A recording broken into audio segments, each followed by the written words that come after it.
It is now. You know, I even had like an intro to start off 2019. Like, good. Yeah. Oh man, Jared, you don't want to get into that intro life. That'll take your soul. Tell me about it. I spent my Christmas break like working on that. Welcome to the Gaming Perspective Podcast, our first episode of 2019, the best multi-platform podcast on a Saturday night. And we are joined by the usual cast of Mr. Samuel Tolbert. Hey, how's it going? Jared. How's it going, everybody? Let's get going. And our special guest tonight, joining us from the realm of the Iron Lords podcast, the leader of the absolute one of the most entertaining podcasts you could see on a weekend, Mr. Lord Cognito. How are you doing today, sir? Doing fantastic. Absolute pleasure to be here. It has been long overdue with the Lords of Gaming Perspective. All my people's in the building, except Lord Eric Jackson, but we will talk about that another time. We're going to talk about the Diversity Hire program here at the Perspective. It's unfortunate, man. Lord Eric, we miss you, man. Got to get on when you're on. Do this thing the right way. But yeah, we're going to have some fun, man. I love the topics. I love what you guys are doing. You know, I'm a big fan of the show, and it's very informative. So let's do this thing, man. Yeah, so it's been a while. It feels like forever since I've actually done a podcast. I know it's only been 2 weeks, but it feels like it's been a long time. So we're going to start off with what we've been playing. I'll go last. I played, wasn't really interested in, and I actually was surprised by it. So we'll start with our guest. So Cog, what have you been playing in your time away? Because I know you're always super busy with work and the podcast. So it must be nice to have like 2 weeks to actually just chill. Yeah, absolutely, man. Just the downtime was much needed. Mentally, I needed the break. But the cool thing is, I know I was speaking with Lord Sam a little bit. I had got a new rig over the holidays. So been kind of in the master race realm a little bit. You know what I mean? Nice. So I started off with Destiny and the glorious 60 frames per second. It's good. It's a difference, isn't it? It's a big difference. It's hard to go back to console, man. It is night and day, man. And you know, I know. I can get a 1080p 60 on my computer. I'm like, yeah, man. And the timing just worked out well because Ebontis was helping me spec my rig. And right at that time when I ordered it, it was literally when Activision, those guys, made Destiny free on PC. So he's been trying to influence me. He's like, okay, now you got no excuse. You got no excuse now. This is free. And I'm like, all right. So, you know, then next thing you know, you're spending money for DLC. And I'm like, So, I mean, but yeah, it's been really cool. I'm a big XCOM fan. So I did the tactical pack for XCOM over on PC and checking that out. So that it's really cool. If you're a fan, like a throwback of XCOM, it has like those classic missions from the very first games, as well as the guy who instructs the commander. He's actually telling a story narratively while you're on the field. It's really cool. So at hardcore XCOM fans, please get that. So I'm hoping they're setting it up for 3. And then I've been testing a lot of Play Anywhere stuff. So State of Decay, I've been stress testing that out between Xbox and PC functionality. Seamless, been loving that. And actually now I'm like, damn, when is Game Pass coming to PC? I know. It'd be perfect, We'll touch on that later.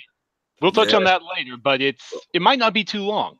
Bro, I am ready, man. Because I mean, like I said, everything with Play Anywhere and how seamless Xbox Live is, and being in a party chat with everyone, and they're not even realizing that I'm on PC was really cool. So that's pretty much what I've been doing. Yeah.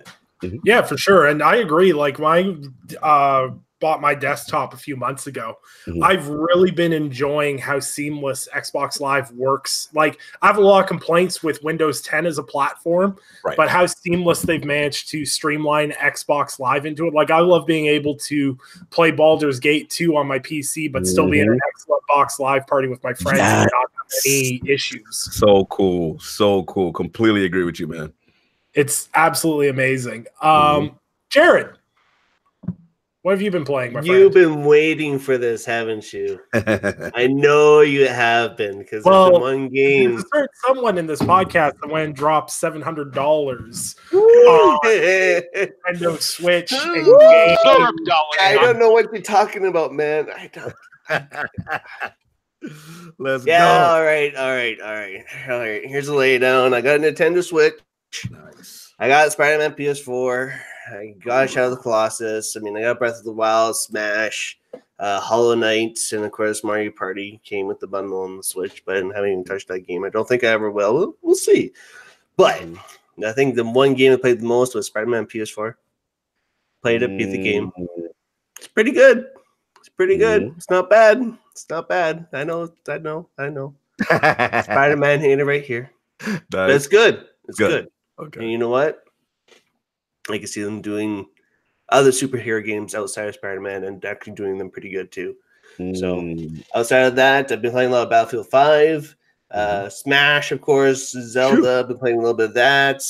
Just all over the board right now. So yeah, nice. We're doing pretty good. Nice, man. This boy had a nice Christmas. Oh man, what? I need that Christmas he got. That's what I was talking about. It kind of hurt, but it was worth it. It was worth it. Not gonna be like, yeah, I got all three. Yeah, I need now. That PSN, sir. I'm gonna need that, man. It's right in my bio. Right on Twitter. I got you, bro. I got you. I don't even got these dudes on PS. I don't even have Sam on PS4 because I am the anti-social gamer on PlayStation. On PS4, you're like Sov. Yeah, he's the same one. He don't even talk to us. No, man, I put that on Xbox too. Like if I'm playing a single player game, I'm offline. You ain't seeing me. You ain't gonna find me. But you know what, Undead? I respect that because it's like with some of those games that's very narrative, you really need to be immersed in the story. You can't really be in a party chat talking to people. So I respect that you do that. Absolutely. That's been an irritation of mine. I have to hide offline on Xbox if I'm playing something narratives because it's like if there's certain people, like I can talk to certain people because I can tell them to shut up and they're not going to take it personally. Yes. But it's like, no, I'm not playing with you. I don't want to be in a party with 10 other people. Sorry, I don't. Preach, man. I'm with you. I'm with you on that. Yeah. So Sam, I'm gonna ask you what you've been playing, but there was a moment of joy for me. There was some point over the holiday break where I logged in. I think it was late at night. It was like 11 o'clock at night, and this man was playing The Witcher 3, and I was like, I knew it. I knew this man secretly plays this game still. What do you want me to say? I am the stand to end all stands. Come on, come at me. What do you want me to do? What do you want me to say? It is still the best title this generation. Undefeated. Most awarded game in all history, by the way. But still isn't better than Baldur's Gate 2. Oh, shots. Wow. Man, Sea of Thieves is better than Baldur's Gate 2. Oh, wow. Legendary. Launch Sea of Thieves is better than Baldur's Gate 2. All right. So Sam, what did you do? have sporadically been playing The Witcher 3 as I am shockingly known to do. Really, though, what I've been doing, so as a holiday gift, someone bought me Overwatch. I hadn't played Overwatch before this. I like the art. I like Blizzard's art, but, I've never really gotten into it. And I don't know what it is. Maybe it's because I, just spent most of 2018 just playing single-player games. So maybe that has something to do with this. But I have been bit by the Overwatch bug. It's good. What can I say? I get it. I've probably logged like 20 hours in just a week or so, on there amidst the other stuff. Like, it's good. I really enjoy the holiday events, the skins, the different roles the characters can play. It's a ton of fun. I completely understand now. And I will say in retrospect that it deserved Game of the Year 2016. Thank you. I'm glad. Thank you for saying that. Sorry. I'm sorry, Uncharted 4. I was with you for a long time, but now I get it. Blizzard has done a phenomenal job supporting it. What can I say? No, it's been absolutely phenomenal. What characters are you using? What characters are you using? So mainly I'm playing support roles mostly. I've been doing okay with Mercy. You have to be a bit of a sadist in order to enjoy that because it's tough. Teammates not covering you but demanding healing. It's brutal. However, I'm personally attacked by that statement. Good. However, what I will say though is I'm really liking one of the newer characters. I think she was added in early 2018, Brigitte. With the smaller shield. It's like a smaller shield that Reinhardt has, but the flail, and she can heal and she can throw armor packs. I'm really having a lot of fun, with that, because she can buff other people's armor. She's really good at controlling points, staying on the payload, which is something you actually are supposed to do, shockingly enough. So probably Brigitte is my favorite character right now. In terms of damage and tank rolls, I'm having a lot of fun with. Soldier 76 is good. Reinhardt is a blast to play. I'm pretty good with Diva. So a few different ones, but those are the ones that come to mind right now. No doubt. And the only other thing I have been playing in addendum is one of my brothers recently got Battlefront 2, and it's good.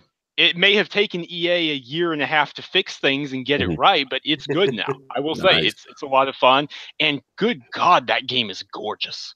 On the it is with the HDR and the space battles. It's like holy crap! Like we have the cruisers coming into hyperspace behind you, and everything's roaring, and droids are being smashed all around. I'm like, good grief, you guys nailed it!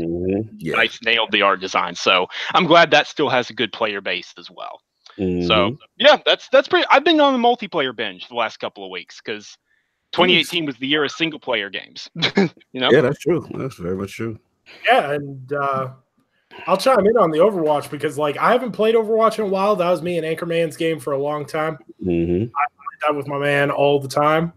And then I ain't gonna lie, when Sam was like, I got Overwatch, I'm like, I need to play that again. And I've been having a blast playing with Anchor and Sam. Nice. I'm surprised Sam was able to survive Anchor's indoctrination. Not by not playing it for so long, because that's Anchor's game. Dude, he's been. I think I finally just won, and he's like, okay, fine. Because spoiler alert, he's the one who got it for me. Okay, nice. Salute. So shout out to him there. It was great. I appreciate it. But I think he was just like, fine. You're not going to get it. I'm going to force it. I was about to say, because I'm like, for you to survive Anchorman on that game is impressive. So, okay, now it makes sense. Yeah, it's true. The only game I survived Anchorman on was Dead by Daylight, and that's because he gifted it to me. But since I have region locking on Xbox, I couldn't redeem it. That's the only reason I survived that one. But, Overwatch has been a blast. I've been really enjoying it. Really been into the DPS roles, been playing a lot of Reaper, a lot of Ashe, and really getting back into my reflexes again. So what I've been doing is we'll get into what we're focusing on for gaming wise in 2019. I'll talk about some of the stuff that way. But what I played is this holiday break was my last huzzah for multiplayer. I played a lot of multiplayer in 2018. I had over 200 hours in PUBG. I had a multitude of hours in Battlefield, all sorts of other games. I'm a big shooter fan. I'm hyper competitive in those games and all that. I only logged 600 hours into Smite this year, which is down significantly from last year. I'm ashamed of myself. I've got 113 days in that game now. Wow. In a free-to-play game. Oh, wow. But it was great. Over the break, just relaxing, playing games with Sam, Anchor, bugging Jared in party chats. It's been a lot of fun. I luckily won a code for Battlefield 5, so I'm going to be playing that in the next few days. So that'll be interesting. And we got to team up, man. I'll throw you through the ropes or through the rings, man. Hey, you're going to have to. I'm trying to rope him into Destiny 2. What are you doing, man? No. Destiny 2 can go to the side right now. Y'all don't want the smoke once I get good at Destiny 2. Once I get it figured out, it's a Bungie game. Whoa. Receipts first. Then we'll talk. I want to see it first. I love it though. Now, I know Ade gets busy though. I have confidence in him. I got confidence. Once he gets the hang of it, he gets some metal weapons. He's gonna. I was just gonna say, watch. He'll talk now, and then he'll actually get going. I'm like, yeah, well, all right. He got it. Yeah, cool. Man, the thing people forget with me is I bought Destiny 2 at launch, and I remember playing with Anchor, and he was like, so how you enjoying it? I'm like, it's good, but the PvP is too easy. He's like, oh, once people get good at it, it'll be fine. I was like, no, it's too easy. So And I know from reading and watching, and the PvP community in that game has grown massively since the original game and since launch. So I'm hugely excited for that, because there's one thing that Bungie is super good at. It's making hyper competitive game modes, because man, their Halos back in the day, yeah, that was my jam, was that stuff. So been playing a lot of PUBG, trying to get all the achievements in that game, getting closer and closer. I want to get that 100% for that. And I'm going to talk about this now before we get into our gaming resolutions 2019. I took a bullet because of Xbox Game Pass, and I was originally going to stream Life is Strange Before the Storm because the first game was super cringy to me, and I really didn't like the first one. I got like 3 episodes in, I was like, this is terrible. Oh my God. I don't want to play this anymore. Like this game, like there was points where I had to take my headphones off during dialogue. I'm like, I can't handle the physical awkwardness of these conversations. So Life is Strange Before the Storm, Sam's like, it's in Game Pass, you need to stream it and you need to get drunk while playing it. I'm like, fine. So I played the first hour. I ended up having to stop the stream. A meltdown. So, and then the next morning I was like, I want to play a little bit more. So I started playing a bit more, and I play a little bit more, and now I finished the game. And I'm sitting here going, I have a newfound respect, and I owe Don't Nod, the developers behind this game, an apology. Thank you. Because what they did with that prequel, if that prequel had been the first game, and then the first game had been the second game, I see what you're saying. Yeah. I see what you're saying. There's a whole different perspective on certain characters. Yes, big time. That hugely explains a lot of things that were unexplained in the first game, and it really brings that whole series together.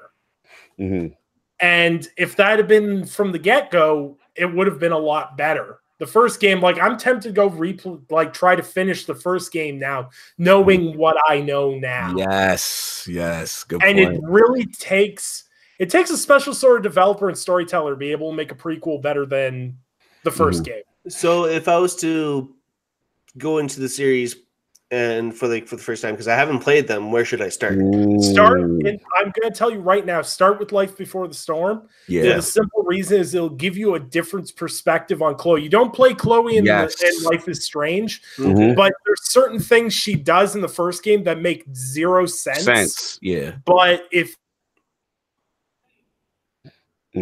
Uh-oh, we losing it? What she makes a lot more sense and gives a lot more depth. He has a loading time. Oh, okay. He's buffering. He's buffering right now. Oh, man. Of course I'm buffering. There you go. He's back. But yeah, definitely, if you're going to get into Life is Strange games, I don't know about the second one. That's on Game Pass too. I should probably try to check that out. But Life Before the Storm, start with that. Go to the next game, and it's really good, especially if you're missing that Telltale Games itch that we're no longer going to have. Rest in peace, Wolf Among Us. Yeah. Please don't remind me of that. I'm still gritting. I'm still mad at Shinobi for bringing that up in a tweet. I had forgotten about it, and then it's like pulling off a Band-Aid. It just hurts. Yeah, that hurts. Yeah, physically hurts. And that one, not to derail us, but man, that one took us all by surprise. Yeah, that was one of the biggest stories of 2018. I agree. Really. I agree. Yeah. Seeing Telltale Games bottom out the way it did with the people the way it did, it just I'll never not be sad about that, because Telltale made games that made me fall in love with game series and franchises that I didn't even enjoy. Like, I don't enjoy Borderlands. But Tales from the Borderlands was one of the best games. Awesome, that's one of my favorite. Yeah, I love that, and I'm the same way. I'm not a Borderlands guy like that. I'm really Tales from the Borderlands was so clever. I'm sorry, I didn't mean to interrupt you, man, but it was no. You're right. I mean, good. Literally, it's that good. There was so many parts that I literally laughed my ass off. I was just like, this game is ridiculous, but it got me into that universe, and now it helped me understand the culture of that universe. And I'm like, I get it now. Yeah, they nailed it. Yeah, and that's the thing. Like one of the scenes I remember screen capping and saying to my friends, because one of the guys in my clan is like so anti Telltale games. Like games should not have stories in his mind. If it's not shooty, he doesn't care. And that whole scene where he's sitting on the bus and he's like, bro. I sent him that, and he's like, I need to play this. And he played that, and he got the platinum. Yeah. And absolutely loved every second of it. It was nice. It was a one-of-a-kind experience. Absolutely. So in heading into a new year, everyone always makes resolutions. And statistically shown, the first Friday after a New Year's Day is when everyone breaks those resolutions. Fun statistic that I learned on the radio. Probably isn't true. So what I want to ask you guys, do you guys have any gaming resolutions for this year? Like, Sam, is there anything that, like, are there certain games that you want to play more of this year? Is there a certain genre that you ignored? Is there things like that? So, like, Sam, do you have any 2019 gaming resolutions? No. I play what I want. I make plans, but I'm not going to make a resolution. Touche. Jared, all right. Kill me too? No, not really, honestly, other than probably if Anthem turns out how the way I think it will and how it probably will end up being, stay on top of that game as much as I can, try to be one of the top players for Anthem. It's like I love those type of games so much, and the potential of that game and that world and how much the world appeals to me. Man, I'm bursting out the seams to want to talk about that. And I can't. I am not allowed. Oh, it's killing me. The studio, BioWare, Studio Edmonton, presumably north from me. Presumably drive there. I was just going to say, presumably February 1st. Is that when the embargo ends? Yeah. I was not one of the ones who got to get in, and I'm still irritated. Okay, so we got the VIP demo on the 25th of January. Yeah, and if you got EA access, right, you're part of that automatically. Yeah. I believe. Oh yeah, and I got a pre-order too, Legion of Dawn edition. So you're good to go. Yeah. Oh man, you're good to go. I got to do what I can to get my hands on that game. That game. That's all I got though. I have no emotional investment in Anthem because BioWare is never going to make Undead. I hate to interrupt you because this is your podcast, but I have to say, and you got to listen to my perspective now. I'm on the games, but you got to hear my perspective, right? And here's the deal: I was the most hating, skeptical, Destiny fanboy, threatened by anything trying to come for Destiny in that space. Without breaking embargo, all I have to say is you seriously need to consider checking that game out when it drops. And again, it definitely, all I would say, it took me by surprise. And I was pleasantly surprised. Can you stop? It is my heart. I know. Trust me. I did not expect what I played, and I'm telling you right now, man, they are coming. They are coming. The key, obviously, with any game, there's gonna be questions on any game. There's always gonna be questions on longevity. There's always gonna be questions on the end game. But from what was shown, man, oh man. So please, if you have EA access on that, fire it up, do what you got to do to just at least experience it. And I actually want to come back on Gaming Perspective after you've experienced it. That's the thing with Anthem for me is, talk to me. I'm not emotionally invested in Anthem. Like the thing is with Anthem is I want it to be successful. I want it to absolutely get knocked out of the park because BioWare needs a win. Right. I'm emotionally invested in BioWare. They're a fantastic studio that has made historically some of the best games that's ever made. And just because they're not making the games I particularly loved from them anymore doesn't mean I don't want them to find success in their newer direction. I think that Anthem is hitting a very, very specific market of people very strongly, and it's going to do very, very well out the gate. As long as EA keeps their fingers out of the pie and lets BioWare handle the game. I'm with you. And the thing about it is, everything coming into had me extremely skeptical. Like you said, the EA influence. Obviously, we are BioWare fans, right? So we know that formula that we fell in love with. And when we initially heard about, they're not following that narrative formula like a Mass Effect and things of that nature, it kind of made me like, I don't know. Then I heard people were like, yeah, lots of people, bro. Then I was like, oh no, PvP on launch. I don't know. And trust me, I'm with you on that. Every skepticism had me like, this game is a rental. I'm not really that. I'm gonna pay it attention, but I'm not gonna go too hard on it. After experiencing it, that it's something else. It's something else. And I think, if, like I said, if they do what they're supposed to do, the foundation is there. The foundation is just what they do after that.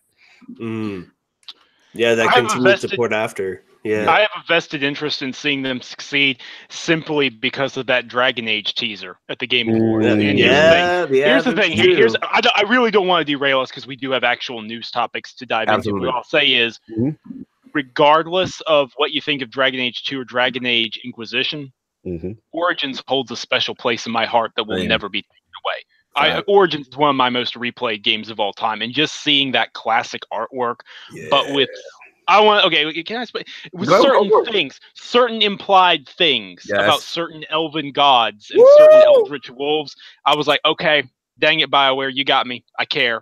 Dang it. So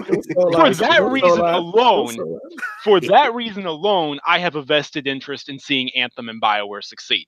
Now we actually have stuff to talk about. So. No doubt. I'm with you. That's completely fair. And we will be talking about Anthem closer to release. And contrary to people's natural belief in me, because I do talk a lot of garbage on Twitter about and if anyone's part of the Gaming Perspective group chat, they know I like to dunk on games. I love trash. I like to dunk on things people love. But as pessimistic as I am, I really think BioWare's found the formula. Like the whole basic casual appeal of this game is, hey, you like Iron Man? Yeah. You get to be Iron Man.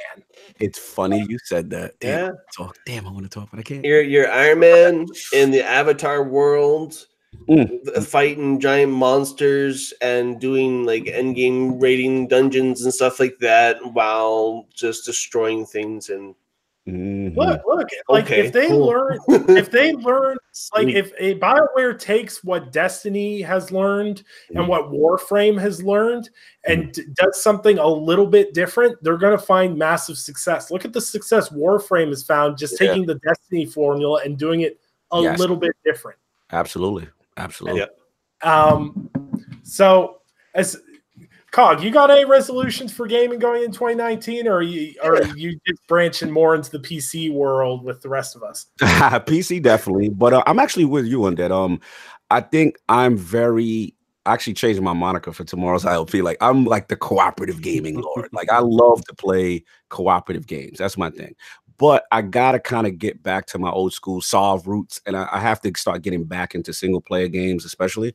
So even if it means going invisible, like Sam said, you know what I'm saying, and just you do what you gotta. Yeah, man, it's too many games. The thing is, I call them the soul suckers.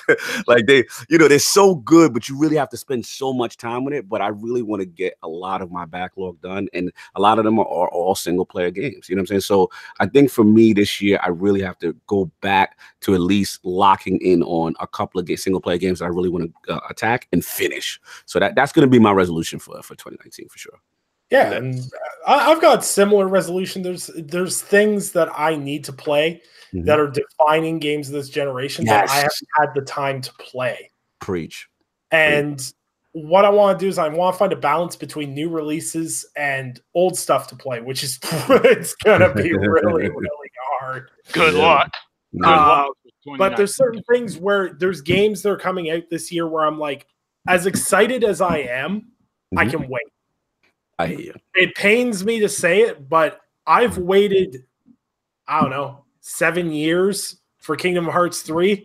I can wait another 6 months to play some other games. Fair enough. Fair enough. A couple of games that are on my list that I need to beat this year. Witcher 3's like numero uno in that in that regard, because if I don't beat The Witcher 3 before another Elder Scrolls game comes out, it's never going to happen. Never happened. Also, I may kill you. Yeah, like you're doing a podcast. I have to finish Witcher 3 before E3 2019, because if I don't, Sam will kill me in my sleep. Yes. Persona 5's up there. Warhorse Studio released a damn hardcore mode for King Come. So I good know luck. Oh man. Yeah, no kidding. And there's tons of I want to get more into JRPGs. Like, I got bullied a lot as a kid because I really liked JRPG games as a kid growing up. So it really shied me away from the genre because I used to get picked on for playing them all the time. So now that I'm older, and if I'm 25 years old, I'm still feel like a victim because I like JRPGs. I've got issues, but I really want to get back into the genre again. So I kind of did a poll, and people said Persona 5 and Final Fantasy 15 are the main ways to go to get started. I've probably start that sooner rather than later. And next time I see a Persona 5 deal, I'll hop on and give that a go. And the biggest thing for me is I like to write about games that I love. And the biggest focus for me going forward is going to be there's the biggest thing in games journalism right now is focusing on all the bad that's in the industry. There's very few people that write about all the good games we're getting. Despite all the great games that came out in 2018, there was such a negative focus on so many different things, and there were so many good games that either got overlooked or deserved more coverage. And my goal in 2019 as a whole is to give more shine to a lot of the games that may only get talked about in negative fashion, or really good games that no one played. It destroys me emotionally that Hitman 2 is probably one of the best Hitman games that's come out since the series inception, and it didn't even track on MPD. Not even in the top 20. That was I didn't expect it was going to do great, but not even in 18 or 19. That was that's tough. For leaderboards. Leaderboards are a great indicator of play. On for Hitman 2, there's under 31,000 people in the leaderboards. Wow. Yeah, that sucks, man. That really does. I'm with you on that. You know, it's a lot of it comes down to timing too as well. And if there's a major release kind of sandwich between, it just sucks to see something get swallowed up like that, man. Big time. Yeah. And my main goal for 2019 is I'm just going to talk, instead of focusing on all the negative, because there's so many YouTubers and websites that focus so much on the negative aspects of video games and everything else. And yes, negativity does breed clicks, views, and everything else. My goals for this year is to talk more about the good things that we have, because there's enough people focusing on the negatives. We need more people focusing on the positives. Love it. Totally agree. Love it, bro. Love that movement. Just because you can say positive things about something doesn't mean there's stuff wrong with it. I said me and Jez Corden have both said some great things about Fallout 76 on Twitter. But Lord, there is some problems with that game that need to fix. There is a lot wrong with that game, but there's small lights. I feel like original Destiny players when they played the first game. Yes. When everyone was like, this is a really good game mechanically, but there isn't the content there. Yeah, no kidding. And then, I remember that. The thing is, and before we go into our first topic, when Destiny came out, when I played that beta, I had never experienced it. This was back on 360 when I played that beta. Oh, wow. When I played Destiny for the first time, that mechanically was it felt like I was playing an ID Software game. The first-person shooter mechanics were so good. That game mechanically functions so well, but content-wise, it just wasn't there at launch. But the thing is they fixed that, and they kept those great mechanics going forward. And that's why I'll always say, I may not be the biggest Destiny fan, but I get it. You get it. Yeah. I mean, and you just nailed it. I mean, That's really what it is with the base, is because the mechanics, like you said, are so good. The core gameplay element is so good. It's so addicting. It keeps you coming back. And I see where you're going with Fallout 76. I listen to Jazz all the time. Or have him on ILP tomorrow, hopefully. And the thing is, it's like, I see what you guys like about it. You know what I'm saying? I understand. You know what I'm saying? Yeah. The love fest, and I get it. And all it is now is continuing to add content. You know what I mean? Do it in a cool way. Obviously, fix the issues, the bugs, and so on and so forth. But once they clean that up, they have a foundation. You know what I mean? Sure. So yeah, that's just really what it is. It's the hardcore, like you guys that stick with it. And the key is if they react to fan feedback quick enough, because if they don't, then you kind of go along the way of Division 1, where it was just too much, it was overwhelming, and then they never got a hold of it, and it was like very late in the cycle where they finally got it, but then everybody kind of moved on. It was too late. Exactly. Yeah. By that time, literally months later, Division 2 was announced. Exactly. You know, and yeah, but if you play Division 1 towards the end, it's really good. Like, they've come a long way. Right. I'm with you, man. I'm with you. Oh, you know, just look at Sea of Thieves. Look how far that's come. When it launched, it was bare bones. And even as someone who enjoyed playing it with friends, I was like, look, play it through Game Pass or don't. Like, that's just the way it is. No, I'm just keeping it real.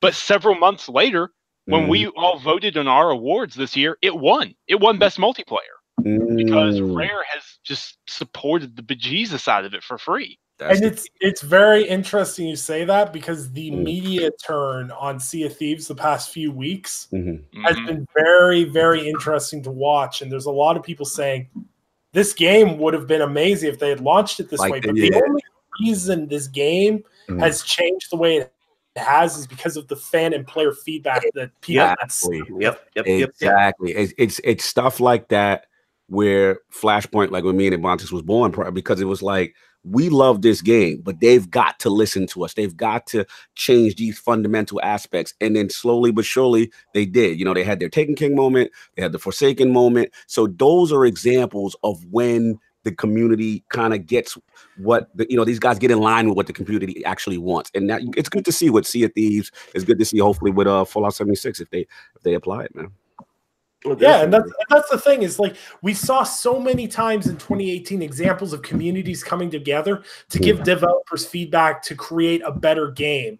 But on the flip side of that, we had so many times that communities came together for completely bad reasons to also cause damage. You look at things like the Raimi suit in Spider-Man and the community that came behind that after Insomniac not only released one of the best Spider-Man that's ever been released, but then YouTubers gang behind these people and then supporting them on saying that Insomniac did a disservice by not including a suit. And then Insomniac's like, here's the suit. We had licensing issues. Like the biggest problem with outrage culture as a whole and people getting outraged with things is they think it's all basic and simple. Yes. Like with the Raimi suit, I'll use that as an example. Everyone's like, well, just put the suit in. It's not that easy. Made a suit. No one realizes that Marvel is finicky with their licenses. And those original Spider-Man movies have multiple license issues as a whole. The fact they even made that suit available, and then after all the trouble they went through and all the anger they got from social media blow up, they gave it away for free. Yeah. Again, continue. Who said thank you to them for that? No one.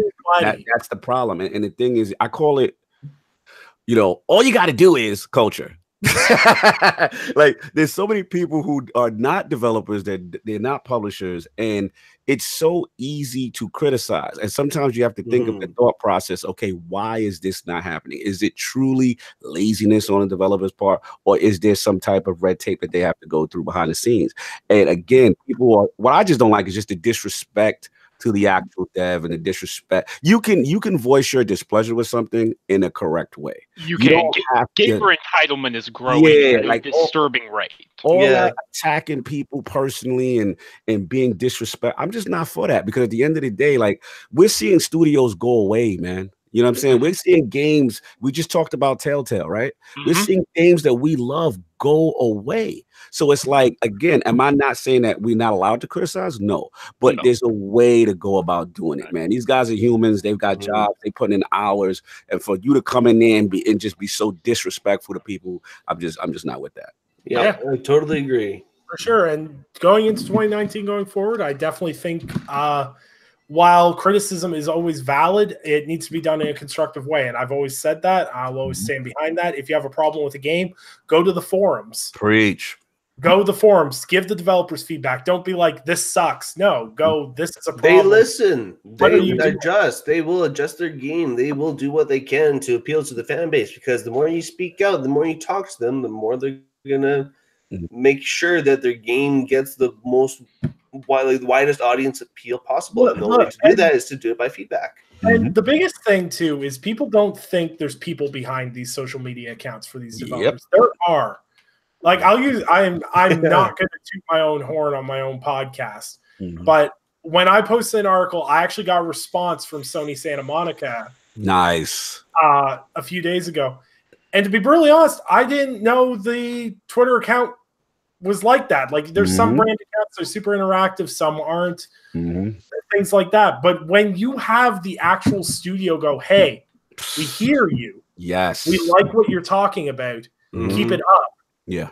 That is amazing feedback. And you watch Rare with Sea of Thieves and how that account is always interacting with people and being like, oh, you had a bug? Oh, you had this as an issue? Why was this an issue? That's important feedback. Preach. Yeah, and developers taking that into account is great. And it also needs to be moderated, because we also have people providing feedback that necessarily don't play the game, whatever the issue is. No, you're right, man. And great article, by the way, on Tech. I saw that. That was a great article. Thank you. So we're going to get into a little bit of the news. It's been kind of a dry spell. It's Christmas. Everyone's on break, but there has been some cool stuff. So one of the cool things that I saw in the newsfeed that I want to talk about was someone actually made Hideo Kojima's infamous PT demo, I'll call it. Someone remade it in Unreal Engine, which is really cool. So a couple of guys came together. They decided to slap it together in Unreal Engine 4. You can play it actually on your PC if you want to. It's really, really well done. Don't know how long it's going to be available before Konami hits the season. Not long. Not long. Considering how fast they pulled the demo after they lost their connection with Kojima and all that. So what do you think? Like, if people are going through the steps of remaking this, do you think Konami is going to develop a brain cell that this franchise needs to come back? Or do you think they're... No. Okay. I'm sorry. They're Konami. No, they won't. They don't get it. Ain't happening, bro. Sorry. They don't. Look, there's a small fiber of my being because of what they've been doing with Castlevania. There's a small fiber of my being that makes me believe that maybe, just maybe, they might be starting to get it. Well, because look, the Castlevania Netflix series has been huge for them. They did that remaster. Sorry, it's not a remake. Remaster on PS4 that did really well. Do you think maybe they're starting to realize they've got some franchises that are worth their time? Well, one would hope. I mean, I'll believe it when I see it. Sorry. Yeah. No, I'm with you, man.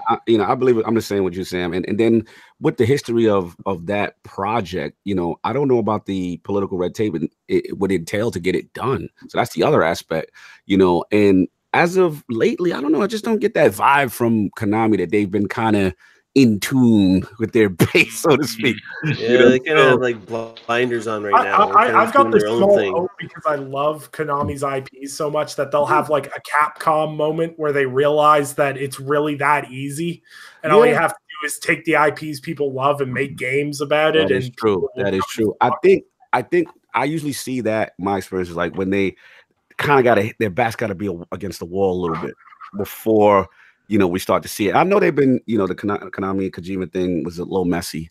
I get it, but I don't know if I've gotten that feeling of that desperation. Because generally, when you get that desperation feeling, that's when the community tends to get listened to. Being a Bungie fan, I know this.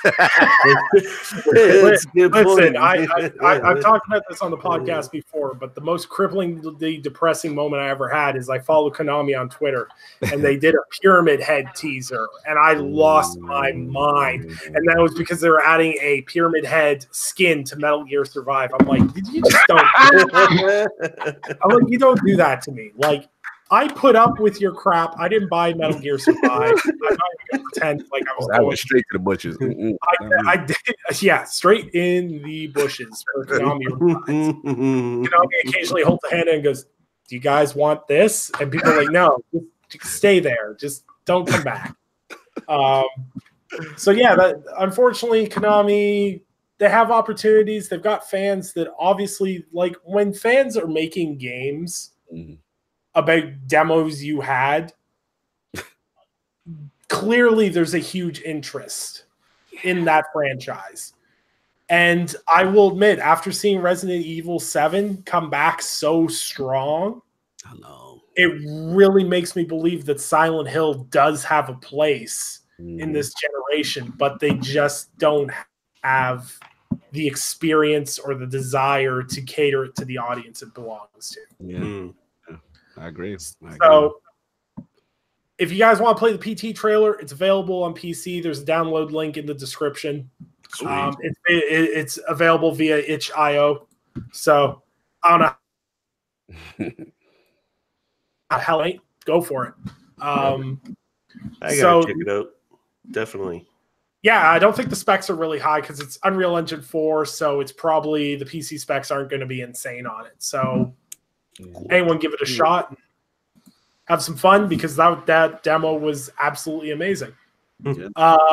So in something that's news related to me, IO Interactive continues to be the best developer of 2018 and is releasing a Hitman HD collection for Hitman Blood Money and Hitman in the Bushes, the sequel. Damn. I'm sorry, I have no time for Absolution whatsoever. You mean you have absolutely no time? Boom. We once again, as we did in our last episode, we are accepting replacements for Samuel Goldberg via emails at Game Perspective. Man. Oh, man. That's just as bad as a dad joke. I love it. Oh, man. So, Hitman HD Collection, remastered, upgraded textures, 4K, 60 FPS, reworked textures, reworked animations, and the most important thing, redone controls. Yes. Woo! So, from my understanding, is basically it's not remade. Like, in a perfect world, they remake Hitman Blood Money in what they're making Hitman Season 1 and Hitman 2 in. If they brought it into that engine, I would die. But what sounds like is they realized that just porting the game and upscaling the textures and everything wouldn't be enough. We need to fix the clunky controls from that generation. So they did that as well. There's no price, which I need to know because I need to have the money in my account for Friday when it comes out. But yeah, so HD collection for Hitman. I really, really hope people, like, if you haven't bought Hitman 2, I'm hoping the HD collection will be $20 because everyone needs to play this game, damn it. Like, if people ask me what are my hills to die on, it's Baldur's Gate 2 and Hitman as a franchise. Those are my two hills I will die on. I feel you. Any thoughts, Hitman HD collection, or am I this is just a me thing again? It's nice. Like, no, I mean, it's cool. It's nice. It's cool. I mean, I've already got those games on backwards compatibility, so I mean, I already own them on my Xbox. So I don't. If I'm gonna buy something, I'm gonna buy Hitman 2. I'm gonna keep in mind too. There was a Reddit rumor involved that if you own the games via backwards compatibility or on PC, that you may get the upgrades as a free patch. Oh wow! Now that's incentive. There you go. Okay, now if that happens, we're talking. Yeah. But that's a rumor that I saw on Reddit. And given IO Interactive's inclusiveness of including Hitman Season 1 and Hitman 2 and other various moves they've done, I would not put it past them to do that. I think if they do that, or in conjunction, the key is going to be the price point. They can't come out there for $60 talking about. They sell this thing for like $15-20. Yeah, like there you go. If they do that, nice price point for people who don't own it, and then give an incentive to those who own it, absolutely. And to be honest, I was surprised they went the extra mile, so to speak, with the control revamp, the 4K stuff. You know, it would be cool. I want the thing to succeed too, man. Like it's a really underrated franchise. It really is. It's this bizarre franchise where it's like, how do I put this? Just to grossly oversimplify, it's like it sells AA numbers, but it's given AAA care. Yeah, does that make any sense at all? I agree. It's an oversimplification, but you get what I'm going for here. It is like, it's tailored towards a niche audience that really loves it. And well, and IO Interactive proved that what people don't remember with IO Interactive is they did another game that no one talks about in the 360 generation, which was Kane and Lynch. Yes, I remember that. Which never played those games. Never played they those. were really good because, once again, it's IO Interactive taking a popular genre and doing it in a really weird and unique way. Because when the Hitman franchise came around, that was like when Metal Gear was in its prime, and like stealth games were like, quote unquote, cool. At the coolest point, stealth games were ever cool. And that's like when Splinter Cell was really big. But instead of being like, oh, you're a covert agent and this, they're like, nah, you're just trying to kill bad people. This guy sells child sex slaves. Find 50 different ways to kill him. Have fun with it. Like, it was a great game in that way, and the amount of customizability and how each mission ended. And like the best thing about the Blood Money games was how sloppy you were. Changed the effect of the start of the mission. If you killed like 18 people on the last mission, people already knew who you were in the next level because, hey, that's that guy that slaughtered people at the theater house. Like if you did a professional run through on that game, if you didn't do it perfectly every time, each level got insanely harder. And like it's one of the only games where the final level is you have to kill, pretty sure it's the vice president of the United States. Oh, wow. You have to break into the White House in the final level and you have to assassinate the assassin before he kills the vice president, if I remember correctly. Wow. So it's timed, and you have to it was insane for its time. But I digress. People that watch this podcast consistently know that I'll never shut up about Hitman, so I apologize. There's just some things I'll always fight for. Now we're going to talk a little bit about a little bit of a news article that came up. I can't remember. I'm pretty sure it was GameIndustry.biz that originally broke the story. It might have been another source, but there was a article that came out that stated UK video game sales are 80% digital. Now, a lot of people took that as that the video game market in the UK is weird in the first place. Like, it's the only place where racing games will outsell AAA adventure and shooter games. Facts. Like, they have a very unique market over there. Like, no one talks about the fact that Crash Bandicoot won like 5 NPD, well, not NPDs, but sales months in the UK. Yeah. Everyone's like, oh, we're buying Call of Duty. The UK is like, we got Crash Bandicoot. And we're like, okay. Yes, so if I have any British gamers that watch this podcast, I apologize. Y'all got the weird taste. But so this came out. People were like, how is this happening? Why is 80% of the digital market? Because the general consensus is that digital is sitting roughly around 40% or just a little bit under. On the scale of what people are buying physical versus digital. There's some difference region to region, but the UK has got this massive spike for 80%. So before we get into technical things, I want to pass it over to Sam because Sam is my numbers guy when it comes to this kind of stuff. So Sam, 80% of the digital market in the UK. Thoughts on that? So the thing about it is, I mean, it's not that complicated, really. The fact is, the mom and pop stores that the UK has relied on are going down. Okay, over here in America, you got to understand. Here in America, there are multiple revenue streams. There's multiple sources for physical games. You got your Targets, your WalMarts, your Best Buys, your GameStops. GameStop, even though they're on the decline, they're still pretty big. They still take a pretty big chunk of that pie. You've got Amazon, which does direct delivery, and Amazon has been a huge chunk of that. I used to use them until they took away my pre-order discounts for being an Amazon Prime member. And I was not very happy about that. The UK hasn't really had that. It's not the same thing. They don't have Amazon in the same capacity that we do for video games. And while they do have game.uk, which is basically their equivalent of GameStop, it's not as widespread. It's not as big of a thing. It's the only, and Jez Corden is free to come in and correct me on this, but I'm pretty sure it's the only real official big vendor. And then it's all local mom and pop stores, which have mostly gone out of business, with some clinging on here or there. So the UK, and the UK is also smaller than the US too. You got to keep that in mind. It's much less rural, with a few exceptions. Most of it is more tightly packed together, particularly in Britain.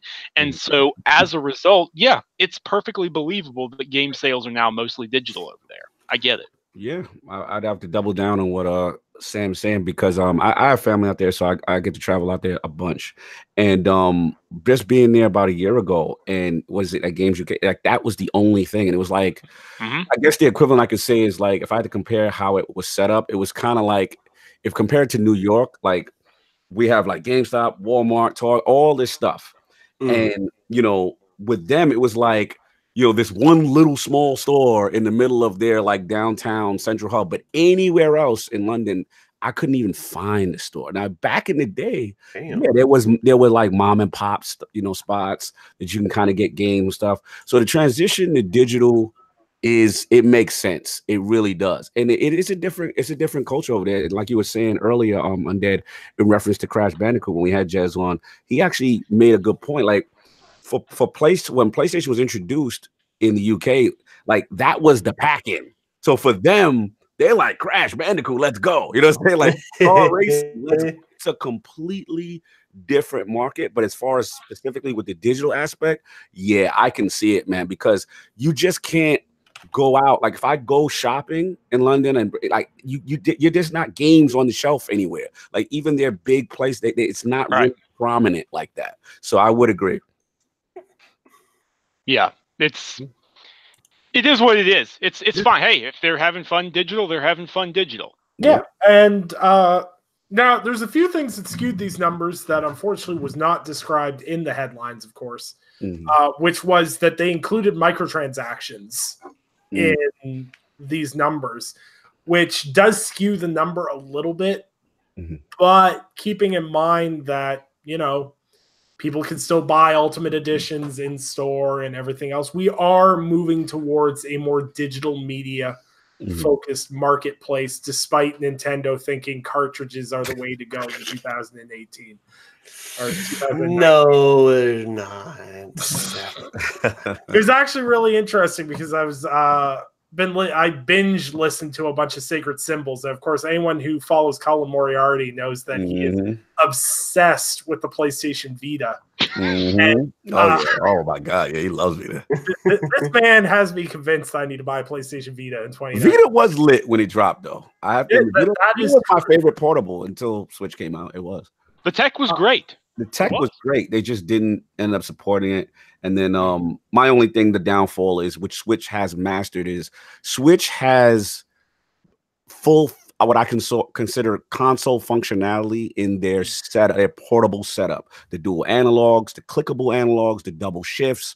That allows you to not have any restraints when you put it in portable mode. The problem with the Vita was they didn't have that, so they had to substitute and try to use touchpad and do all these little tricks to get other button combinations added because they didn't have the full button set, so to speak. But the Vita itself, still to this day, has things that the Switch couldn't do. Like, they had full party chat across all their apps. Like you could be, they had the full trophy functionality. Like, Vita was a very ambitious portable and remote play. That was another thing that was really cool. I enjoyed it when I had it.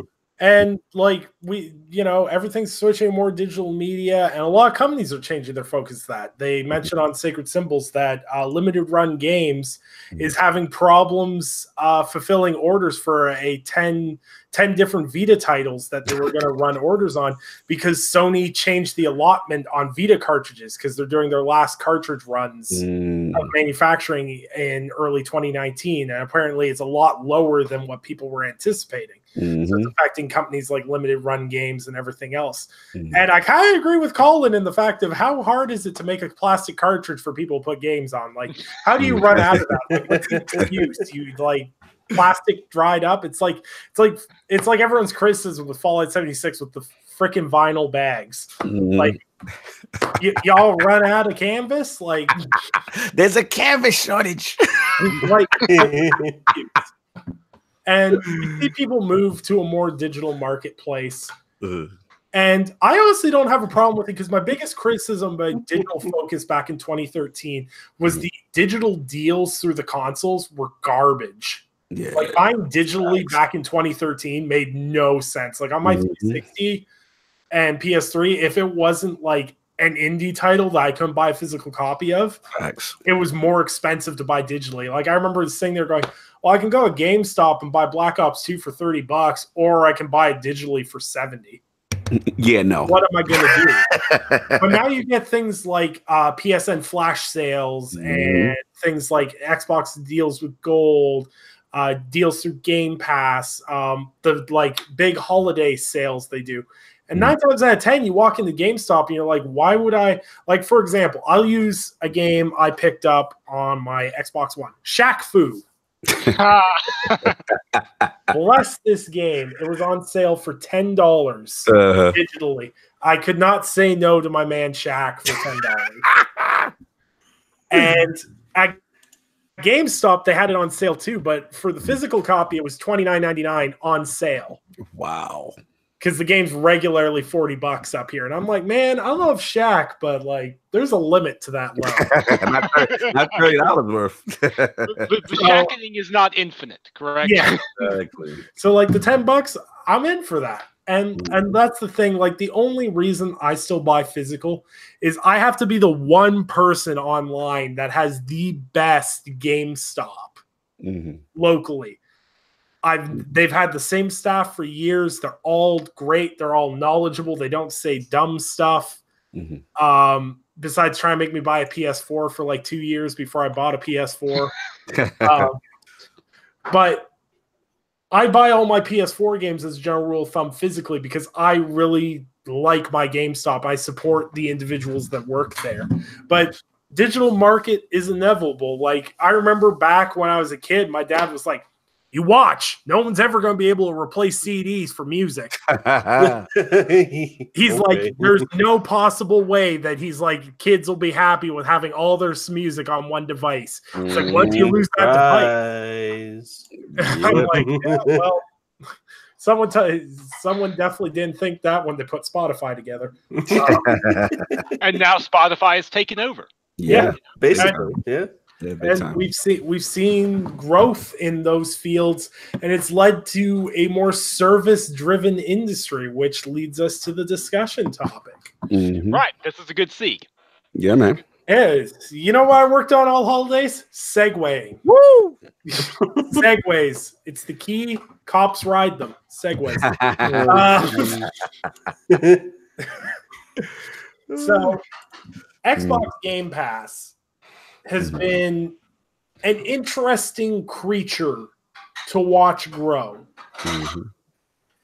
When it first came out, it looked like, okay, we're going to have some indie developers that are going to put some games on here. It might be interesting to see what this could grow into down the line. But very quickly, Xbox Game Pass has really taken off. Isn't it? It's great. Like all these games. For me right now, I have no problem saying publicly, like, money is tight for me as a person right now. Like, me and my wife, which recently switched, she left her job so that she could look after the kids. We're on a single income. My ability to go out and buy every new game is just gone now. And there's so many games I would not have been able to experience without Xbox Game Pass. So I think Xbox Game Pass is an incredible bargain for people that are operating on a very limited budget. I totally agree. Preach, man. Preach. And some of the games that we've seen come to Xbox Game Pass have been huge. And especially when we start talking about the tail end of this year. Yeah, there is over 65 publishers with games in Xbox Game Pass right now. The amount of people using Xbox Game Pass, we have no official stats on, but it's got to be huge because all we've seen is Microsoft and NPD. Sales are up, profits are going up hugely, but they're not selling as many consoles. So how are they making money? Well, the clear indicator would be Xbox Game Pass. I mean, we know as of XO18 that it was in the millions. We do know that. Yeah. According to Phil Spencer. So, you know, I would personally guess something like 3 million, but that's just me. Please don't quote me on that. That's just me throwing something out there. But yeah, it's evolved in a crazy way, in ways that, frankly, I don't think anyone really saw coming. Yeah. Game Pass existed back in 2017, but no one really paid it any attention. At least in my opinion, based off of what we saw. And then they dropped that bombshell that their first parties are coming to it day and date. Huge. And now third parties are coming to it day and date. I mean, Mutant Year Zero, Ashen, Below, Onrush came the month after it released. You know, games like Life is Strange Season 2. Episode 1 just got added. Warhammer Vermintide 2 was a launch day title too on Game Pass. Mutant Year Zero. Oh yeah, like I'll be honest. If you're new to the Xbox ecosystem, I think it's required. Definitely.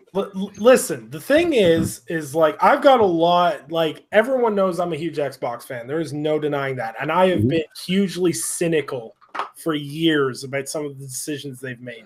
But single-handedly, between them and THQ Nordic, they are keeping AA games alive because of different options. Because you look at Ashen. Ashen did well. Yes. But who was going to buy that game for the like $40 they wanted from out the gate? Agreed. Not very many people. Exactly. These games, and we've seen it said from NPD analysts, we've seen it said from Phil Spencer, we've seen it from numerous industry people, is that putting their games on Game Pass isn't being detrimental to their sales. Correct. Which is it's actually helping their sales. Exactly. Which engagement is increased. Yeah. And like we're seeing, it's creating wiggle room for Microsoft because it's not putting, people want to try this game, but they don't want to drop full price for it. So we'll use Sea of Thieves for an example. A lot of people were nervous about that game. Yep. So those people that are nervous about it probably wanted to drop $60 on it. But they did drop money for the Game Pass subscription to try it out. So they got money from a market they would never have gotten prior. Exactly. And then that gives Rare wiggle room, so they don't have to hit a home run. Because we're in an industry now where if you don't hit a home run out the gate, that could be the end of your studio. Yeah, facts. It's been tremendous, man. If you finished on there, I was going to jump in, but yeah, man, it's been absolutely tremendous. I mean, like when it first started, you know, we saw the infancy stages, and we're like, okay, the concept is cool. Then they doubled down with the all first party games. So you're like, whoa, okay. So now you're telling me I'm getting Forza on launch. Now you're telling me I'm getting Crackdown, who, you know, let's be honest, based on the initial reception and, you know, a lot of questions regarding it, you know, you were kind of skeptical, right? So now you're like, it kind of alleviates your fear. And I hate to say it, but it's like, it feels like I'm getting it for free. Like, you know, and then, like, it's like what I like that Microsoft's doing is like they are reducing barrier of entry. They are taking away your excuse to not have an Xbox, right? Because that's true. Yeah, it's like, dude, you can't see it. Like right now, you go to the Xbox Game Pass and it's like, bro, $1. Right, exactly. But they hook you because you're never getting it for $1 again. Exactly. So you and get that one. It's genius. It's great. It's genius. It's genius. Fantastic. And sorry, go ahead. No, go for it. It's one of those things where just like that $1 to rope you in. You know, you keep the games coming, and it's just like these are quality games that are being added. Because my other concern was after the first party announcement, I'm like, okay, that's cool, but realistically, like, how often are we going to see quality third-party games day and date? And then I'm starting to see that, right? Then you see a game like, then I look at Ark, which I'm not necessarily the biggest fan of. You know, shout out to Disney and those guys. They love that game. But I look at a game like that, who right now, I mean, it's been successful, but I would say that the community probably may have been teetering or staying stagnant, right? You throw that in Game Pass, now you open up a whole world of people who's never experienced that game, and then they're getting engagement again, right? So to me, this is a win-win on all levels. And the last one I thought that was really big was the last Inside Xbox, and when they threw PUBG in. I was like, and it was genius, right? It was like, we knew that was a chess move. That was a chess move, yeah. We knew it's coming for PlayStation, but it's like, okay, boom, on our platform, boom, now you have it for free. And I thought that, again, is really cool. And I just think it's one of those things that they're doing everything in their power to get you into the ecosystem. And to me, the ultimate chess move, which is what I want to talk with the guys tomorrow, with the Xbox 2 tomorrow, is that I think this is a long-term play for Project xCloud. Oh, yes. And I think, 100%. I know where you're going with this, and I agree 100%. Yeah, bro, me too. Me too. I think because now you say you're having these games day and date in the service, and we all know Microsoft is trying to hit those numbers, those billion-dollar consoles, that those markets that they would never reach with a traditional console. If you throw that on mobile, you throw that on tablet, you throw that on PC, you throw that on a television for people who would never buy an Xbox console, and you just saying all you got to do is have a controller, and you have Xbox Game Pass and all these great games, how could you say no? Exactly. That's their end game.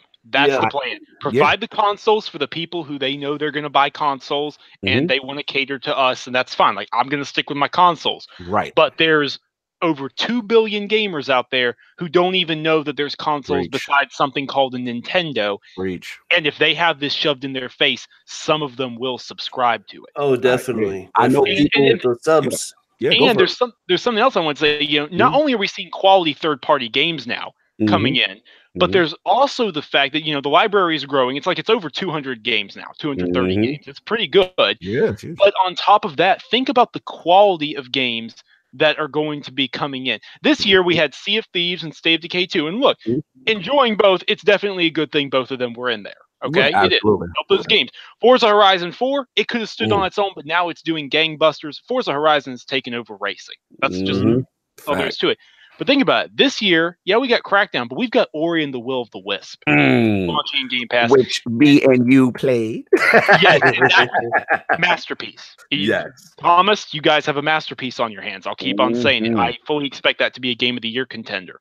And then we have a Gears game launching into Game Pass this year. You know, finally, the way it's finally coming to an end. It's great. That is, if you thought Game Pass was big this year, it's going to be even bigger in 2019, and then xCloud is entering beta testing sometime this year. And I think, I check in with the Xbox 2 tomorrow, but I'm pretty sure that we're going to be hearing more about that over the next few months. Absolutely. You know, the last one I want to say, go ahead. The last one I want to double in because you got me going, Sam, is that the other cool thing that Undead said is like, okay, I got people who are in the same situation. Like, dude, it's just a rough month. The holidays are coming. You know what I'm saying? You're just in a tough financial stretch, right? The coolest thing to be able to do is I can go to Xbox.com or I can go fire up my console and say, you know what? Hey, Undead's going through it right now. I can gift him Game Pass.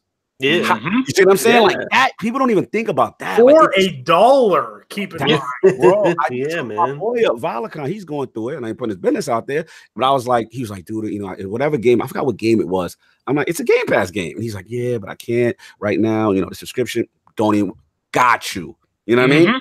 Go right on the console, put his gamer tag in, boom, he's got that. Yes. Like that is the ease of use. They're removing barriers to get you into their ecosystem. That's all they care about, man. And I think it's genius. I think they've got something, man. Yeah, definitely. The biggest thing that has come from Xbox Game Pass is the quality of games that are coming and the sheer volume of games. December, we had 16 games. Ridiculous. And games were in a good way. Mortal Kombat X, Hellblade, Senua's Sacrifice, Ori and the Blind Forest, Definitive Edition. Definitive Edition. Action. Hello. Get a rage. Everybody needs to play the Shadow Warrior series. I will scream that from the rooftops until I die. There were so many games that came to Game Pass. And like, the thing is that it's making people like, there's people that are playing games now that would never have played those games because they would never have bought them. They're trying these games out. They're like, oh, I bought Game Pass for $1, so I might as well try it. Exactly, man. Bringing And the barriers down, man. Yeah. And like, it's part of this whole Xbox vision they seem to be pushing for. When they talk about accessibility, they're not just talking about the adaptive controller and things they're pushing in that aspect. They're talking about they want anyone and everyone to be able to play these games. Yes, absolutely. And so that kind of brings us to another big service, right? PlayStation Now. PlayStation Now, talk about that? forever the brunt of jokes. And I will be the first. I won't be the first person because someone on Twitter that I don't follow has probably said this. But I will give Sony the nod for trying to do a stream service first. Yeah, absolutely. They tried to do it first. They did it terribly, but they did it. But they tried. They did it first.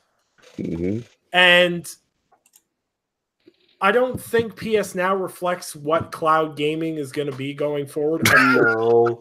Well, you gotta take it into perspective, right? Like, Sony is not really into the whole software aspect of these sort of things. Microsoft being who they are, they're kind of the masters of what they do for software. So you kind of take a look at it and go, if between the two, honestly, Microsoft is going to end up probably having a much better version just because these guys know what they're doing. Sony, they're experimenting. They constantly are with the PlayStation and their platform and all the fun stuff. But the Microsoft, they know what they're doing. Well, and the biggest thing is to keep in mind, especially when in regards to Sony, PlayStation Now was a stab in the dark for them, and it has been successful for them. Yes, they did well financially. We pull those numbers up. I was surprised by that. Actually. Yeah, I was surprised by PlayStation Now numbers. But on the flip side of things, a lot of people are having better internet access, and there's a lot of bangers on PS3 that people want to play without having to deal with the PS3.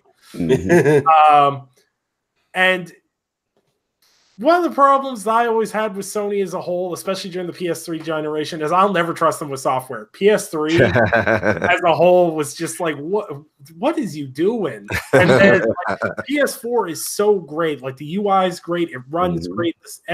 It's a great ecosystem. Yes. But the fact that you have a console that has games that you can't play naturally on the next generation, even through emulation on the console, that's not good.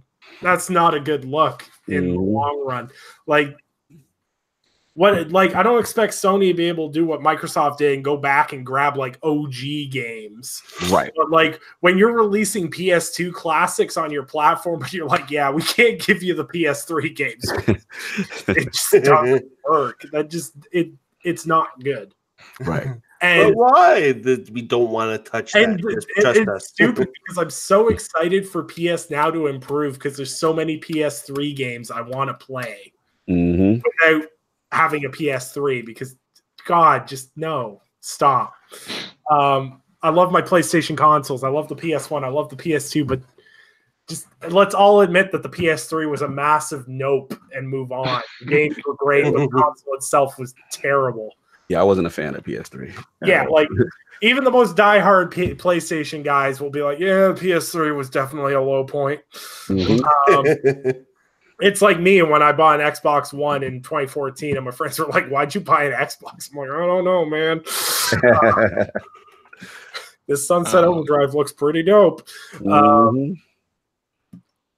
But PS Now has been improving, and I feel like with all the good things people say about PlayStation and some of the negative flack they've gotten, they get negative flack for crossplay. They get good response for the games they put out. I feel like everyone's ignoring the fact that they've majorly improved PS Now since Xbox Game Pass has come out. Making the PS4 games downloadable, was hugely fun. They saw the success of Game Pass and what it was doing, and they're like, "Oh crap, we kind of have the same thing, but we know if we don't act now, these guys are going to get ahead and very quickly." I will be very surprised.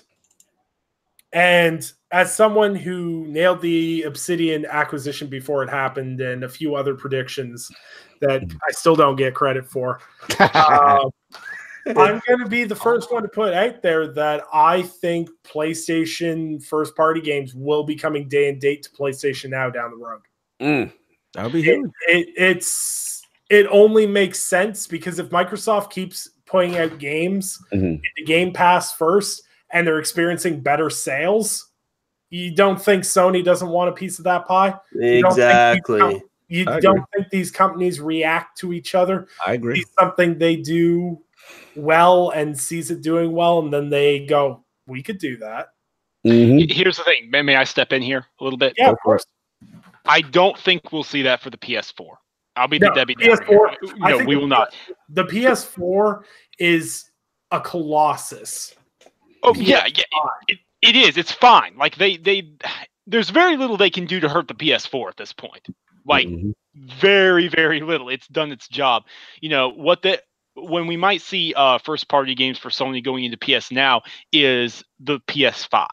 That's going to be the real question there. That's when you might see it happen, or shortly after the launch of PS5, depending how games sell there, depending on reception. There's a bunch of stuff we don't know, but that's when we will see it if it happens at all. We're not going to see it for the PS5. If there was ever going to be a game that would need PS Now support, and PlayStation Bros can send me like 15 angry messages, but Death Stranding would be a game that I would put in PS Now day one for the simple reason is that or Dreams might be another one that might need to go in there because they're really intriguing ideas, but you sit there and you're like, okay. And I'll go on record as saying I think Dreams should go into PS Now day one because I think if people get their hands on it, they'll enjoy it. But it's not something people are going to run out to GameStop to buy for $60. Yeah. And if Media Molecule flops and gets closed down, I will physically cry. Yeah, that's tough. They make some charming games. And like that, you can make fun of PlayStation's E3 conference last year. Right. That whole Dreams segment in between with the vegetables playing the instruments, else, I thought that was incredibly clever and really well done. And like Dreams is like Project Spark. I thought Project Spark had a lot of potential that unfortunately not a lot of people took interest in. Right. And I'm really hoping Dreams finds some of that success because another unique studio that deserves the credit that it does. But it's great to see in this generation. I don't think we've seen it in previous generations where competition has so heavily influenced each other. Right. Whereas we've seen such open competition where PlayStation Now, nobody talked about that in our part of the community. No one talked about PlayStation Now.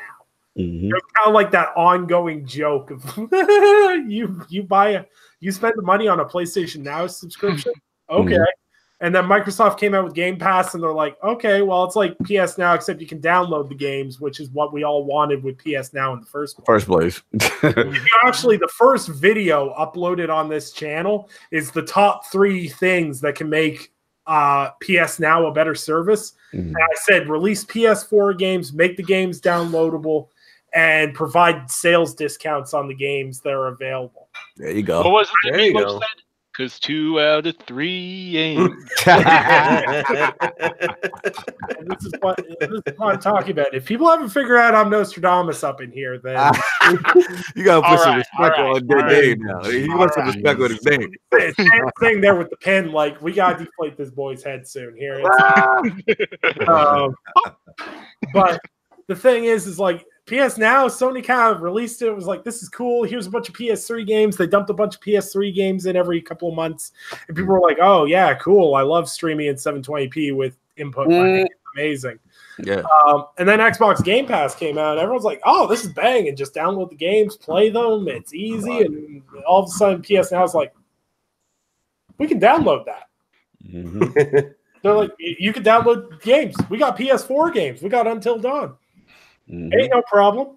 It's like that Sharp meme. No problem at all.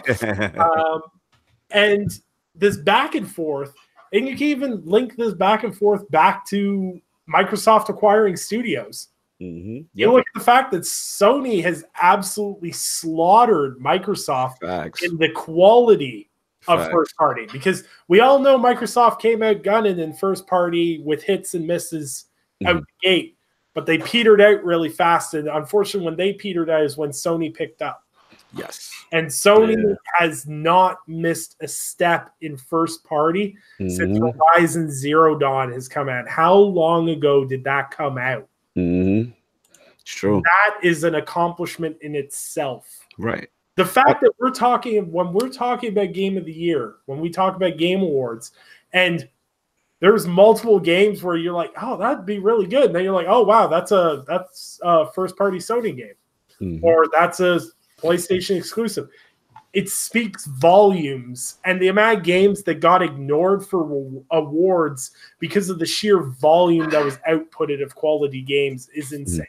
Yeah, absolutely. That's the competition that you want. And at the end of the day, we have to admit that there is a direct result, like a cause and effect, with Microsoft being as aggressive to trying to acquire these first party studios. So this is where Sony's strength has influenced Microsoft weakness, and vice versa with PS Now and Game Pass. You see what I'm saying? So it's like they've seen it, and that's why this next gen is gonna be something, man. Dude, I see people saying, I don't know what people are excited about for next gen. I'm like, what are you smoking? Because dude, how do I put this? We have not had a console generation for decades where one of the major competitors or more didn't goof up in some astronomical way. What happens if we get a generation where they both come in at peak performance? That's what it seems like. I mean, it's so much. What it's building up to be. That's right what it's now. building up. I mean, Sony's sitting on a ton of franchises, a ton of easy sequels they could do, what I'm saying, as well as other games, that's probably in development. They know the hardware is coming from them. Microsoft's gearing up with the software. They've got stuff coming. The hardware is coming from them. The services are coming. It is just, it's going to be interesting to see both strategies implemented.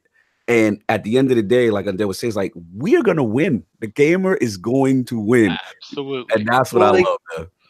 What I've been saying for a while is, I think with the next generation of consoles, I think between the next Xbox and the PS5, I think they're going to be very close in power. And what it's going to boil down to is a battle of the studios.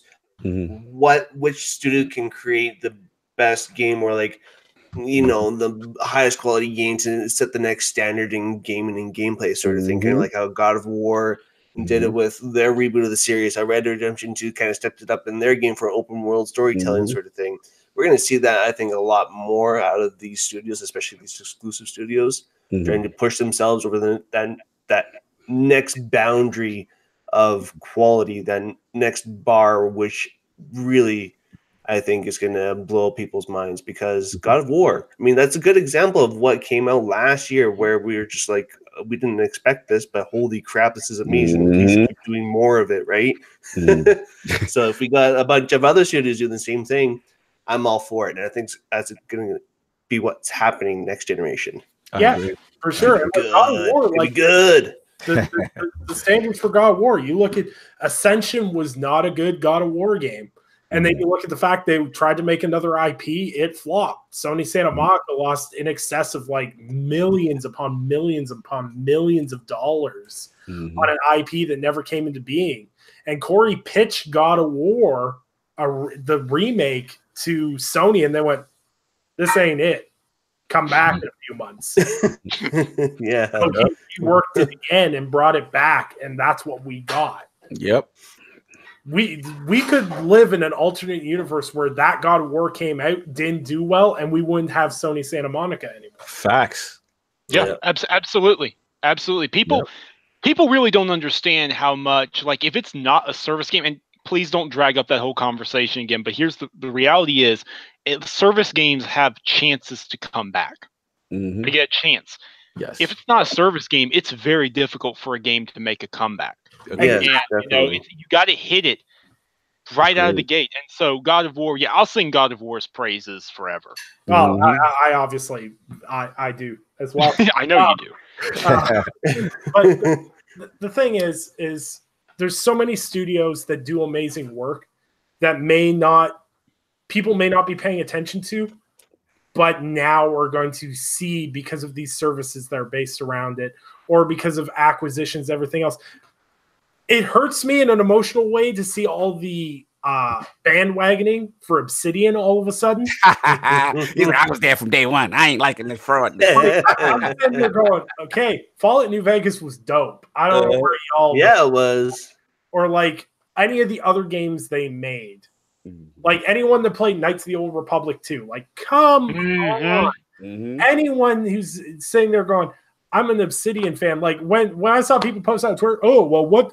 And like when I'm seeing people post on Twitter, like, oh, what did Obsidian ever do? I'm just like, the steam's coming out your ears. I can see. Like when people, like when the Game Awards happen, they're like, from the creators of Fallout New Vegas, from the original creators of Fallout. I'm like, yeah, because the guys who created Fallout work for Obsidian. They don't work at Bethesda anymore. And people are like, oh, the Outer Worlds looks so good. These guys are on the next level. I'm like, I've been saying this for like 5 years. Where have you gotta embrace your new fans, Nick? Come on, man. You gotta embrace you gotta embrace the broadery sometimes. I hate people that have been acting like it's been the truth for years. Like, trust me, Sam and Jared can attest. The DMs when Claude Real mentioned that IO Interactive was being quoted by Microsoft, so I was like, boy, I am not ready for all these fake Hitman fans. No, you said, I remember the exact quote was like, you said, the first one of these people that says, I've been here since day one, I'm going to hunt them down and slap them. No, you have not. Because if you were a fan, they wouldn't be in this situation. Look, the thing is to wrap up this episode, is what I'm going to say is I love what this industry is doing right now. Yeah, I love what PlayStation is doing. I have never had more fun with a PlayStation console, with maybe the exception of the PS2, which is saying something because that console was god tier with the game. Easily. Oh yeah, fantastic console. And Xbox is correcting every single critique I ever laid in front of them since 2015. Absolutely. Nintendo is absolutely killing it coming back from the Wii U. First time in a long time, and I'm old, so it's the first time in a while where I've seen everybody successful at the same time. Like, it's very rare to see all three, to have that kind of strength. There's usually some fault, because even for the people who say Microsoft is faltering and they had a bad generation, they're still outperforming the 360. They're still the record they're getting through the Xbox One X prove that the console mid-generation refresh was a success for them. You know what I mean? So despite their quote-unquote worst gen that some people are saying, they are doing well. They broke 10 billion in revenue. Like, that's a whole new record for the Xbox brand and stuff. Not just that, but Microsoft overall as a company has improved as well. And not just that, but has benefited Xbox in turn. And the is the number one in the company now. Microsoft became number one. It's like, really? You guys beat out Apple finally and Google? That's amazing, actually.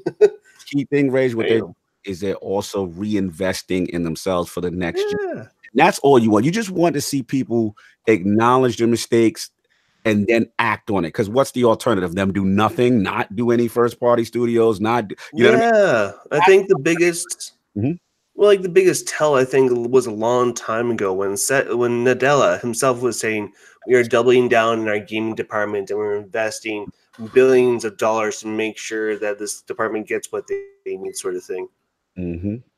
Agreed. So, like, look, that was the start. The absolute insanity of all this is like, at its core, gaming has never been this good. Like, we can argue off and on that, you know, PS2 had better games or the OG Xbox had more variety compared to the Xbox One. And we can argue back and forth about this to the end of time about what generation was the better gaming experience. But this generation's really unique in the fact that we've seen games absolutely blow up that would never have blown up before. Like seeing like massive success for games like Cuphead and things like that. Like you see these passion projects like Hellblade, What Remains of Edith Finch. They're getting these spotlights and they're like 5-man indie teams. They're doing this. Like a perfect example, last year there was an indie that came out called Donut County. Which is a fun little indie game. It's from the same guy that was part of the team that made What Remains of Edith Finch, but he made it by himself. And it was one of the best-selling indies last year. Yeah, man. And we're seeing such a variety because gaming has such a huge audience now. It's not just nerds that are playing video games. Everybody's playing video games. Like that's the thing. This hobby is blowing up and the industry is booming, and that's why I don't understand all the negativity that our hardcore audience has now. Maybe it's the hipster edge we all have of we were doing it before. Maybe that's what it is. I don't get it. The more people that are buying these games, like more people that support the games, the better. Like when I see people take photos, they're like, "Oh, I went to GameStop, I bought all these games." I'm like, dope. Awesome. I love it. Good. I love that. Like the amount of support Horizon Zero Dawn got, I've quite publicly said I have zero time for that game. But I love the people that love it. I love the people that support it. I'm glad Guerrilla Games got the opportunity to make a game they wanted to that wasn't Killzone. Great. And like, there's nothing to be upset about with video games at this point in time. Oh, hell no. No way. And that's the thing is like people will be negative for the sake of being negative, and those people will always be negative no matter what the outcome is. Exactly. And the rest of us are just drowning and trying to figure out how can we make the days longer so we can beat all these damn games. Exactly. Amen. Exactly. All right. So this has been the Gaming Perspective Podcast. It's been a great discussion with all you guys. We're going to do some outros quick, and then I'm going to do some quick announcements and some outro stuff. So, Mr. Samuel Tolbert, where can people find you? Well, you can find me on Twitter at Samuel Tolbert. That's Tolbert. And you can find everything I write on Tick Games Network. News, reviews, opinions. We have a lot of big stuff coming. I have 5 different things I'm working on right now. I'm literally juggling the tabs as we speak. I can't quite talk about it yet, but it's soon. It's coming very, very soon. So please be excited. As Square Enix would say. Please be excited. No, we need to stop using that quote. I'm not going to stop. Can't stop, won't stop. Can't stop. Hey, Jared, where can the good people find you? Well, they can also find me on Twitter at RageVirus_X and as well at tickgamesnetwork.com. Of course. And big thank you to Mr. Lord Cognito for coming from the Realm of the Iron Lords podcast. Now, I don't really need to tell people where to find you. Need a refresher. Where can the good people find you, sir? At Lord Cognito on Twitter, and obviously at Iron Lord Podcast. And tomorrow's going to be a big one. It's our first episode of 2019. We've got the Xbox 2, some good friends of mine, Randall Thor, Lloyd Ches Corden from Windows Central. Should be fun. We'll break down some Scarlet talk, compile all the rumors, get all the juicy secrets out and what's going on. So we'll talk about that. Good. Yeah, man. Mad Box. We got some fun topics, man. I cannot wait to dive in. And I'm actually glad you invited me because I've been chomping at the bit to talk games. It's been about like 2 or 3 weeks off, and I'm like going crazy now. Oh, same here, man. It's been a couple weeks since we've been on. I'm like, I kind of miss being on a podcast right now. I'm like, I got like podcast withdrawals. I'm like, so when I saw it, I'm like, yes, I'll do it. Yes. Just got a dish, man. Man, it was getting so bad for me. Like, I was sitting there, like, I was just saying edgy gaming opinions to myself. Like, I'm sitting there like compiling thoughts. I'm writing things down. So, dude, man, great show. Love Gaming Perspective. Shout you guys. Thanks, man. Always fun, Sam. Rage, you're a fool. I love you. Thanks, man. I try to be. That's just who I am. My Destiny Pro, so it's always love. And of course, man, always with the balance. Keep doing what you're doing. It's a breath of fresh air to me, honestly. That's why I try to support you guys as much as I can, because you're the good guys in the industry. And at the end of the day, this is the side that I want to promote. I want to actually give you guys light. So keep doing your work. And again, Lord Eric Jackson, we have to get you on the show when I'm here. You know what I'm saying?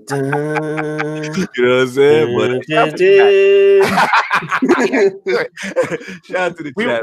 We will get you on the podcast after Anthem launches, and you and Jared dunk on Eric for all his Anthem. You think I'm gonna have time? Yes, because there was a lot of Anthem slander from you, Nick. So we're gonna have to come back for that one. You can ask Jared. Me and Eric slander Anthem on the regular. So. Oh my God. Oh, I'm coming for y'all. They do. And I'm kind of in the middle. I'm just increasingly getting this foreboding feeling of, guys, maybe back off a little. I don't know. Just want to come back on the show. Because, I'm going to come in with the proverbial backhand of I told you so when it comes out. Just saying. We're ready. That's all I got to say. I'll be loading up ammunition of taking down notes and like, you see this? You see all this? Pencil me in for that episode. I'll make sure you take those notes while I put you in the backpack in battle. But great show, man. Thanks for having me, man. So this is in the Gaming Perspective, episode 32. So if you want to support the cast in any way, we have coffee links and other things that will be in the description below for the individual cast members. If you want to support them or support us as a group panel, you can find all our guest links in the description below as well. You can find Lord Cognito's Twitter and the Iron Lords podcast YouTube channel. Big congratulations to those boys on 1,000 subscribers. And I gotta tell you guys got 1,000 subs. You gotta get that custom URL logged in. I was kind of disappointed why I went to copy and paste that link. It was a bunch of V's, C's, and W's. It's YouTube, /C/Iron Lords podcast roundtable. Beautiful. So once again, check out our guest description, support the cast in any way you can. And as always, this podcast is an affiliate of the Inner Circle Games Network. And of course, I am Nicholas Downey from the Inner Circles Games Network. You can find any and all my opinions and views on my Twitter at Undead3XVI. And of course, my writing and few other pieces on the Inner Circle Games Network. I've actually got a really big piece I'm working on right now. Nice. Sitting about 8,000 words right now. And Sam's gonna hate me for the editing process. Lord, that is where you are wrong. So I appreciate everyone that supported us through 2018. 2018 was a finding ourselves year, and we found the formula. We delivered you guys what I like to think of is the most informative multi-platform show on this channel. Nice. And heading into February, I've got some things brewing that I want to work on, and I may have a new show that's more focused on something else going forward. But stay tuned for that as information becomes available, because I'm cooking with something. I've been inspired over my time off, and I gotta say, you guys got to watch everyone on this panel and everyone we feature here, because I've got some guests laid out here.